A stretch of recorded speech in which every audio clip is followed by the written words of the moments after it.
raisina eo fifaliana sy tombontsoa mandrakarivany mandroso amin'ny tokantranonao amin'ny lalan'izao fandarana izao ary indro tononinay ny fiadanan'ny tompo ao aminao ary ny fahasoavany dia hanaraka anao naizanaiza misy anao.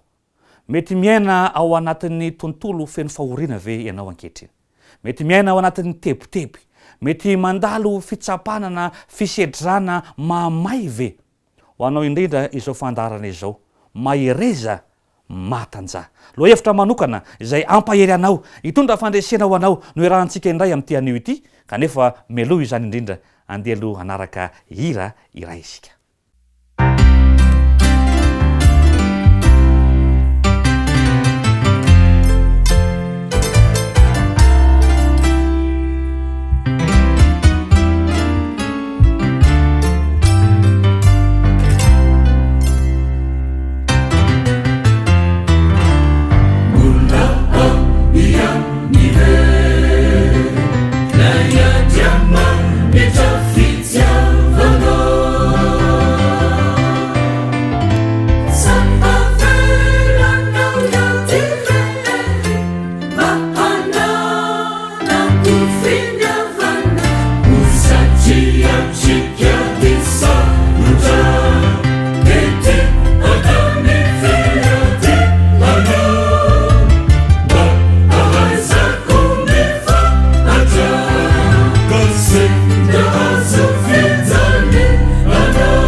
Faly miarahaba antsika rehetra riavana tratran'izao fotoana izao. Andriamanitry ny fiadanana ne omba antsika mianakafy ka ity fandarana ity dia ho fitaovana eo am-pelatanan'Andriamanitra tokoa ampahery antsika, ahatonga antsika hatanjaka eo amin'ny fanatrena an'izao fiainana izao. Mitohy mandrakariva ny fandiniantsika ny fiainan'ny lehilahin'Andriamanitra dia Josefa izany. Amin'ny alalan'ny fiainan'i Josefa tokoa manko ny tantaram-piainany no andraisantsika lesona sarobidy ka amin'ny androany ity indray dia hijery lafiny anankiray lehibe isika, ahatonga antsika hatanjaka, afaka hiatrika na dia fakapanahy mivahivahy, fakapanahy izay tena mahery de mahery aza na fitsapana izay atao hoe tena mafy de mafy aza, azahoana miatrika an'izany. Andeha andinika ny ao amin'ny Genesisy toko 7:30 isika, izay andininy feno lesona sarobidy tokoa araky ny fahitantsika nandritra ny fotoana vitsivitsy izay. Hitantsika amin'ny andininy 10 fa tena mafy de mafy ny fakapanahy izay natreny Josefa, satria araky ny voalaza eo ary na dia niteny tamin'ny Josefa isanandro aza raha vehivavy, izany hoe isanandro, tsy ndray mandeha fotsiny na indroa mandeha isan-kerinandro fa isanandro mafy izany fakapanahy izany. Fa tsy vitan'izay, ny amin'ny androany ity dia andinika isika fa tena zava-doza mihitsy nataony ity ramatoa Potifara ity. Izao no voalaza amin'ny andininy 12 sy ny andininy 12 ka ny tapany voalohany.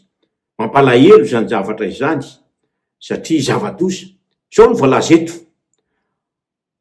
Ary tamin'ny indray andro, izany hoe le fakapanahy isanandro zany efa eo fa tamin'ny indray andro dia niditra tao an-trano Josefa anao ny raharany.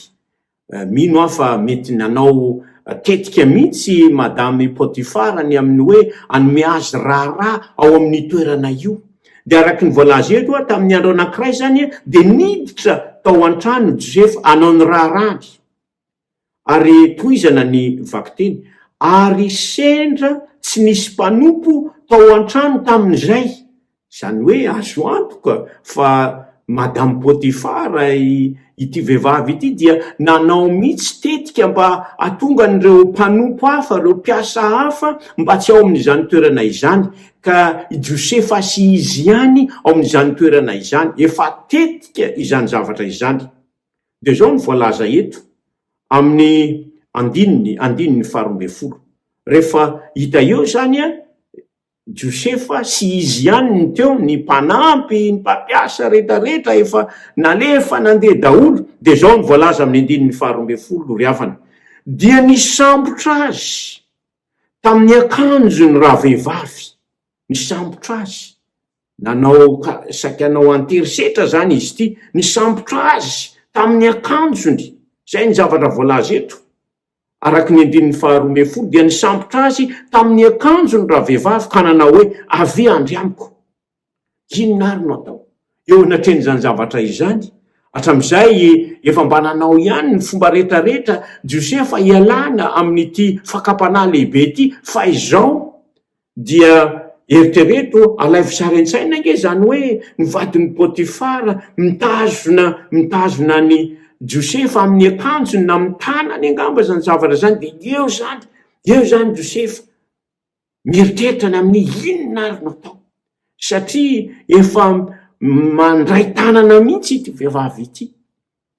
Eo zany tsy maintsy nanapa-kevitra izy ahoana anaiky ve sa anda fantany tsara fa ny fandavana an'izany dia mety hiteraka zava-doza mihitsy eo amin'ny asany eo amin'ny toerana misy azy amin'ny mampanompo azy kanefa ry havana mahafinaritra ny toy ny tantara satria araky ny fanambarana eto dia amin'ny 12 ny fanambarana de zao ny voalaza eto fa nahavelan'ny Josefa teo an-tanany ny akanjony de nandositra izy ka nivoaka tany alatrano nandositra izy zany hoe tapa-kevitra zany Josefa fa ijovo mahatoky hatramin'ny farany ijoro mahatoky ary itahiry ny fahadiovana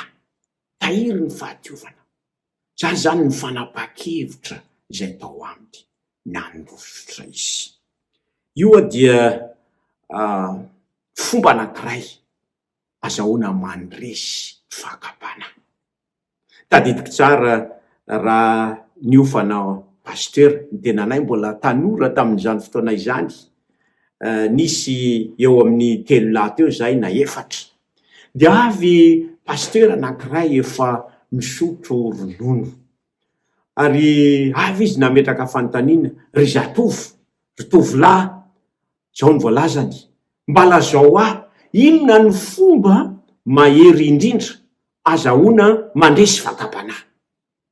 Dia hoy zahay hoe pasteur toerina ny fakapana raha manatona ny fakapana dia toerina izany de nijery anay izy de hoy izy hoe diso zany tsy zany no fomba tsara indrindra azahoana mandresy fakapana. De hoy zahay hoe inona pasteur inona ny fomba tsara indrindra azahoana mandresy fakapana.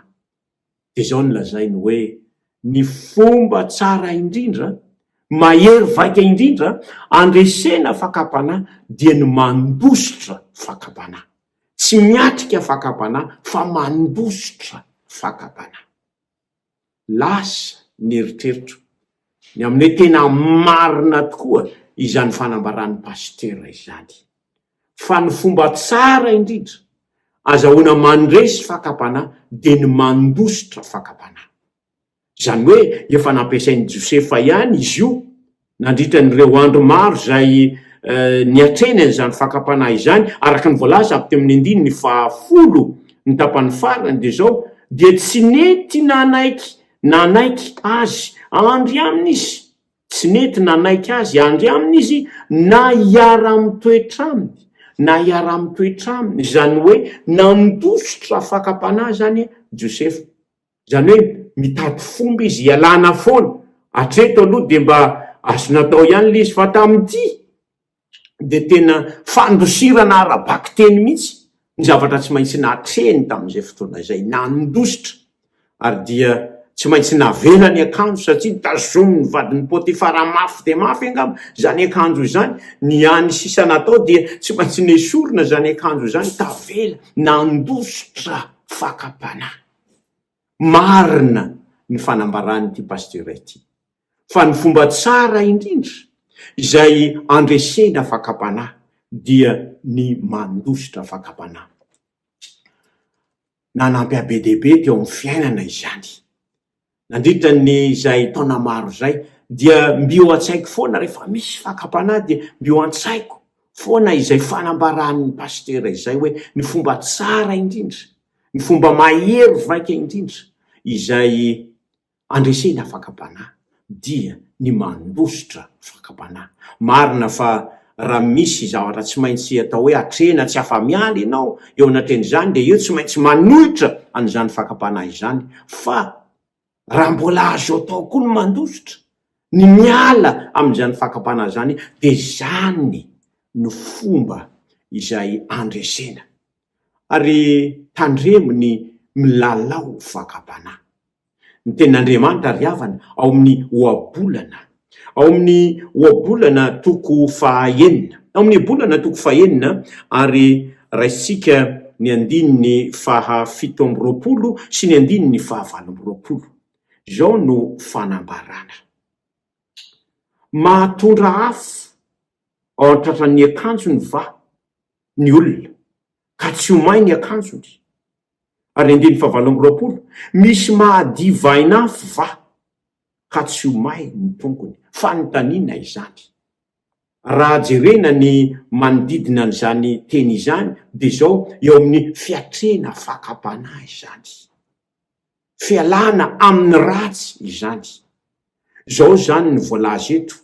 Raha ohatra zany ka mametraka afo eo amin'ny tratran'ny akanjo ny olona anankiray, tsy ho may ve? Mazava ho azy ny valin'izany eny. Raha ohatra ka voalaza eto hoe mandia afo, mandeha vainafo ny olona anankiray, tsy ho may ve ny tongony, ny valiny eny. Zao zany ny fanambarana eto. Zao ny tinambara. Ireo zay milalao fakapanahy dia ho lavo amin'izany fakapanahy izany. Ireo zay tsy mandositra fakapanahy fa manatona fakapanahy dia ny farany de ho lavo amin'izany fakapanahy izany. Ho resy izany ary de tafiditra amin'ny fahotana. Mbio an-tsaiko ny tantarana lehilahy anankiray izay henoko. Nisy lehilahy anankiray zany tsy salama, gamba tratran'ny diabeta. Ary lazainy dokotera hoe zava-doza ty aretinao ty, raha tsy mitandrina ianao tena mahery mihinana siramamy, mahery mihinana gâteau, ka tandremo mihitsy ny zavatra mamy, tandremo satria ny tena nahatonga an'io de zao io fitiavanao zavatra mamy de mamy io. Ka manomboka androany raha ohatra ka tianao ny ho salama ary mbola ho velonaina de zao aoka ialana mihitsy ny zavatra mamy satria mahatonga ny aretinao mirongatra izany. Tena marina tokoa zany dokotera fa tena mijaly mihitsy amin'ity zavatra ity, fa tena mitandrina manomboka androany zany de fa ajanona daholo reo zavatra mamy rehetrarehetra reo, ny gâteau. Za aloha de tena tia gâteau fa tsy maintsy ialany tsy maintsy ialany io gâteau io satria ny aretina efa eto fa tsy maintsy resena ity aretina ity. De zao lasa izy. Efa misy mpivarotra gâteau zay efa mahazatra azy. De zao nankany amin'ilay mpivarotra gâteau izy. Zao sakaiza, avy any amin'ny dokotera io. Ka izao milaza aminao zany fa efa tsy vidy gâteau atsony azy zany satria io zany mahatonga ny aretiko mirongatra. Ka mialatsiny fa tsy afaka mividy tsony manomboka androany.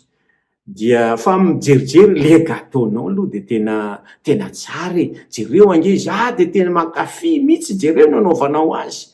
De eo izy midokadoka an'le gâteau io de nefa rany de hoe alao hividy farany fa ity zany ny tena farany ity tena farany ity de lasa mbola nividy an'le gâteau ihany de ninana an'le gâteau tsy nandositra fakapana ity lehilahy ity satria nandeha nanatona tany afaka nilaza izy hoe zay ny zava-misy ka raha tsy mahita zany ianao de azakaka de tokony tonga de lasa fa mbola eo mijery an'le gâteau io de midokadoka an'le gâteau io de maniry an'le gâteau io de eo zany de nefa rany lavo tamin'ny fakapana zany le namantsika lesona lehibe zany zay andraisantsika leso satria ilaitsika ny mandositra ilaitsika ny miala ilaitsika ny manao zay fomba rehetrarehetra ialana am'izany zavatra izany satria ataotsika zay atonga atsika noho ny fahasoavan'Andriamanitra mba ho voatahiry madio ao amin'ny tompo. I Josefa zany dia nampiasany zany fomba izany nandositra fakapana izy ary dia nandresy tamin'izany. Zay zany lafiny anankiray zay lehibe de lehibe tokoa fa misy fiomanana isan'andro zay atao mba tonga atsika andresy atonga atsika ajoro eo amin'ny fitsapana eo amin'ny zavatra maro isan-karazany atonga atsika atanjaka ara-panahy atonga atsika hijoro mahatoky atonga atsika voatahiry ny fahadiovana eo amin'ny toetratsika eo amin'ny fiainantsika misy fomba anankiray ihany koa zay atao zay zany rehefa ataotsika hoe rehefa miatrika zavatra fa izao misy fiomanana zay atao mba zahoana miatrika izany fakapana izany atonga atsika ho voatahiry madio. Ngamba efa fantatry ny sasany fa za de tia miazakazaka manao marathon 250 kilometatra ary efa nanao mihoatran'izany aza de zao amin'io fiazakazana io dia ilana fiomanana fanazarantena izay atao mitohy mandritra ny fotoana lavalava de tsy maintsy miomana misy fanazarantena zay atao eo ny tsy maintsy miazakazaka eo koa amafisina ihany koa ny sandry ny vatana ray manontolo satria araky ny fianarana de zao tsy ny tongotra ihany miazakazaka kay fa ny vatana ray manontolo de mandray anjara amin'izany fiazakazana izany de tsy maintsy amafisina ihany koa zany ny sandry ny vatana ny tratra sy ny sisa rehetrarehetra mba azahoana manao an'izany azakazaka izany fa tsy maintsy atao matetika izany nataotsika hoe indimy isan-kerinandro ohatra no tsy maintsy manao an'izany fanazarantena izany mba azahoana mamita an'izany azakazaka izany. Misy lesona maro zay raisiko amin'io fiazakazana io ary ny apôstôly Paoly moa dia mampiasa an'izany ihany koa ny amin'ny hoe isika de toy ny mpiazakazaka mandray lesona maro amin'ny alalan'ny fiazakazana sy ny fanatanjahantena ny apôstôly Paoly.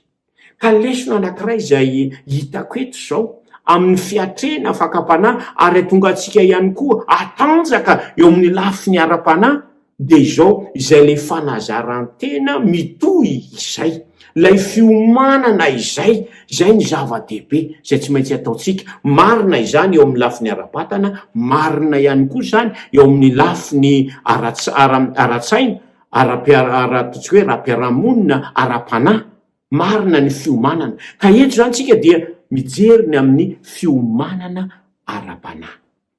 Reto misy fanazarantena ara-panahy izay atonga atsika atanjaka azahoantsika miatrika reo zavatra maro re fakapanahy mba tonga atsika atanjaka eo amin'ny lafiny ataotsika hoe fijoroana amin'ny maha olon'Andriamanitra atonga atsika ho tahaka ny Josefa. Ny zavatra voalohany aloha zany de hitatsika ao amin'ny Koritianina voalohany ao amin'ny Koritianina voalohany toko 10 Koritianina voalohany toko 10 ny andininy 17 io aloha zany dia finoana zay tokony ananantsika azahoana miala amin'izay fakapana zao ny fanambarana ato amin'ny Koritianina voalohany toko 10 ary ny andininy 13. Tsy misy fakapana nahazo anareo afa-tsy zay zakan'olombelona, nefa mahatoky Andriamanitra fa tsy hamela anareo alaim-panahy mihoatra noho izay zakanareo, fa momba ny fakapanahy dia asiany lalana ahafanareo koa mba azakanareo zany. Zay aloha zany ny zavatra tsara ampidirinao amin'ny sainao, de ny amin'ny hoe tsy misy fakapana mahazo antsika afa-tsy zay zakan'olombelona ihany, ary ny amin'izay fakapana rehetra de zao asian'Andriamanitra fomba azahoana miala am'izany. Ny tinambara zany de zao, tsy misy an'izany atao hoe misy fakapana tena navesatra loatra le izy tena mafy loatra ka tsy magaga raha lavo tam'le fakapana. Zay zany ny tinambara eto hoe apetraka ao an-tsaina zany eo ambanin'ny fahasoavan'Andriamanitra, eo ambanin'ny fitarian'Andriamanitra, fa de zao tsy maintsy mandresy isika ao amin'ny Kristy. Zay zany ny fanazarana zay atao isan'andro de tokony ino isika fa ao amin'ny Kristy de zao mandresy isika, tsy maintsy mandresy isika satria izy efa nandresy. Fanazarantena isan'andro izany. Ary manaraka dia voalaza ao amin'ny Koritianina voalohany toko 10 ihany, fa ny andininy 2:13 no jerevantsika. Zao ny voalaza eto: ko amin'izany na mihinana na misotro ianareo, na inona ataonareo, dia ataovy ho voninahitr'Andriamanitra izany rehetra izany. Fanazarantena zay tena ilaina koa izany, manao ny zavatra rehetra ho voninahitr'Andriamanitra, manome voninahitra an'Andriamanitra. Alohany ianao ny zavatra anankiray zany dia apetraka ny fanontaniana manao hoe manome voninahitra an'Andriamanitra ve zao zavatra ataoko izao? Raha ohatra ka tsy manome voninahitra an'Andriamanitra dia ajanona izany. Fanazarantena zay atao isan'andro izany, apetraka mandrakariva izany fanontaniana izany. Manaraka an'izany dia raisitsika iandray le ao amin'ny Tesalonianina, ao amin'ny Tesalonianina voalohany toko 5 ary ny andininy 12. Io koa ny toe-tsaina izay atao, izay ananana zafady, toe-tsaina zay tokony ananantsika tsy raray avy. Zao ny voalaza, fohy de fohy le izy. Tesalonianina voalohany toko 5 ny andininy 12. Fadio ny fanao ratsy rehetra. Fadio ny fanao ratsy rehetra, mifady ny ratsy. Zany hoe fady zany de tena zavatra mazava mihitsy eo amin'ny fisainantsika malagasy hoe mifady, tsy mikasika an'izany. Zany hoe aza mikasika fady io. Raisy ho fady zany rehefa misy zavatra ratsy de raisy ho toy ny zava-padina zany zavatra izany. Zany hoe fanazarantena ilaina dia ny mandray ny zavatra ratsy ho zava-padina, mifady ny ratsy, fadio ny ratsy. Mahafinaritra azy zany teny izany, mifady ny ratsy. Zany hoe rehefa misy zavatra zany de jerena aloha, ka rehefa hita hoe ratsy, zany hoe mifanohitra amin'ny tenin'Andriamanitra, mandika ny didin'Andriamanitra zany zavatra izany, tony amin'ny fitondrantena tsy araky ny tokony ho izy, fifady an'izany. Maro le zavatra zay tsy ankasitran'Andriamanitra de raisy toy ny zava-padina zany zavatra izany. Fady, raiso ho fady reny. Zany de fanazarantena izay tsy maintsy atao isan'andro mba hatonga atsika atanjaka, hatonga atsika afaka hiatrika re zavatra maro isan-karazany zay atretsika.